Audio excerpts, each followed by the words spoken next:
지금 연일 떠들썩한 인천 송도에서 벌어졌던 사제총 사건과 관련된 내용입니다. 생일상을 차려준 아들을 가족이 보는 앞에서 사제총기로 살해한 60대 남성. 그동안 범행 동기에 대해서는 구체적인 진술을 거부해왔었는데 최근 프로파일러와의 면담에서 이런 얘기를 했다고 합니다. 아들이 생활비를 지원해 줬었는데 이 지원이 지난해부터 끊겼다. 아들은 사업이 잘 되고 있는데도 지원을 해주지 않아서 거기에 대한 불만을 표출한 것이다. 그런데 이해가 안 됩니다. 불만 표출이 살인이어야 했습니까? 김상일 평론가님 어떻게 보십니까? 아유, 그러면 안 되죠. 네. 그리고 기본적으로 아들한테 가서 충분히 이야기를 하고 그 다음에 가족으로서 일을 풀어갈 수 있는 거 아니겠습니까? 네. 그리고 사실은 가족 간에도 또 사이가 안 좋을 수도 있긴 있어요. 근데 지금 봐서는 그런 것도 좀 아닌 것 같은데 네. 그렇게 풀었어야만 하고요.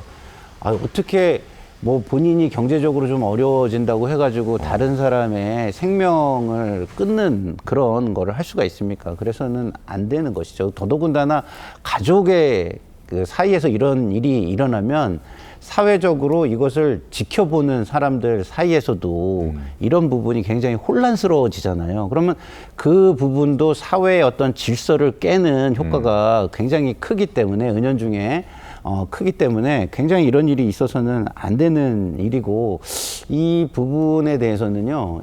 언론이나 이렇게 저희가 이야기할 때도 굉장히 조심해서 다뤄야 될 것 같은 게 논란의 지점이 너무 많아요. 네. 그래서 정확한 사실을 모르고는 얘기하기도 굉장히 어려운 생각이 들고, 사실은 이 다 성인이기 때문에 네. 부모가 연세가 드셔도 국가적인 사회 안전망이 훨씬 중요할 수도 있고, 그리고 과거에 우리의 사회 안전망이 가족이었다는 전통적인 문화를 본다면 그런 부분도 잘 계승해서 가야 되는 부분도 있고 이렇기 때문에 이 사회적인 논란이 굉장히 클 만한 이슈여서 우리 모두가 굉장히 조심스럽게 얘기를 해야 되고, 서로 합의를 만약에 한다고 해도 어쨌든 그 과정에서도 굉장히 수기가 필요한 것 같다 이런 생각이 듭니다. 정건재 대변인은 어떻게 보셨습니까? 저도 뭐 정말 충격적인 뉴스죠. 최근에 우리 사회가 아무리 뭐 가족 간의 관계 이런 게 소원해졌다고 하더라도 아들과 관련한 아들을 자신이 직접 제작한 총기로 쐈다는 사실을 쉽게 이해하기가 어렵습니다. 그것도 뭐 금전적인 문제라고 얘기를 하고 있는데 지금 금전적으로는 상당히 부유한 상태로 알려져 있는 거잖아요.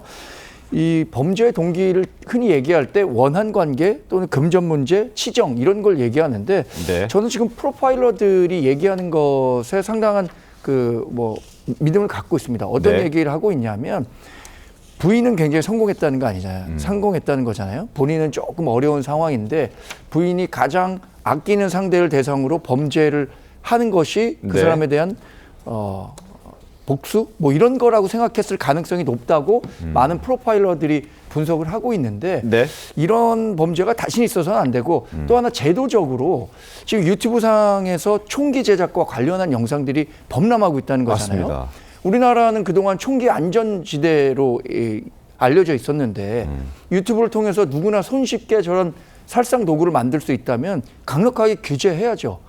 이런 제도들을 정비해서 우리가 온라인 상에서 총기들을 만들 수 있는 아니면 폭발물을 만들 수 있는 이런 영상들은 정말로 다 삭제하는 그런 조치가 있어야 한다고 생각합니다. 알겠습니다.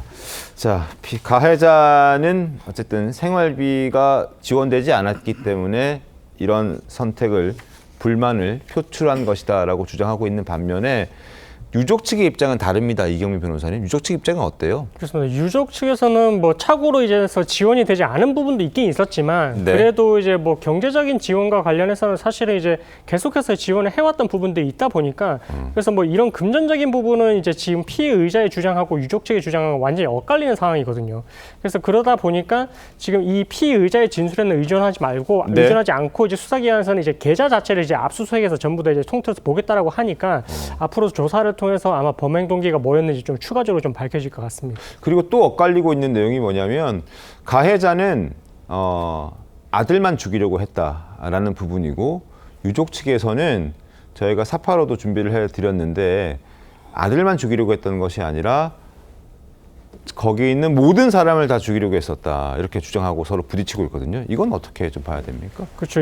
그게 만약에 이제 유족 측에서 주장하는 것처럼 만약에 뭐 며느리도 피해자가 될 수 있었고 손주도 피해자가 될 수 있었다라고 할 것 같으면 그러면 이제 그게 피해자가 여러 명이 되는 사건으로 바뀌게 되고요. 네. 그리고 이제 죄명도 살인죄도 있지만 뭐 살인 미수로도 이제 그 다른 피해자들이 이제 처벌의 대상이 될 수도 있는 부분이거든요.